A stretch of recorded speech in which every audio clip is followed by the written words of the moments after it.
Aniya na ang mga dagkong balita karong adlawa sa One Mindanao.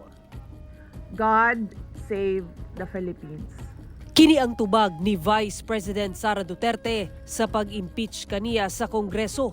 Sumala niya iyang mga abogado, 2023 pa daw nangandam.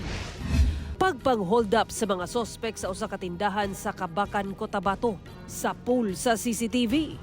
Halos 180,000 pesos nga kwarta nalimas sa mga sospek.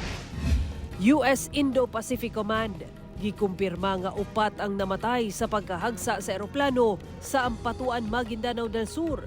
Gingong nagpahigayon kini og routine mission sa lugar.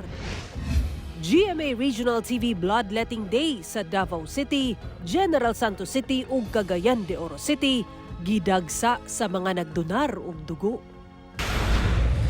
Ito ang GMA Regional TV 1 Mindanao.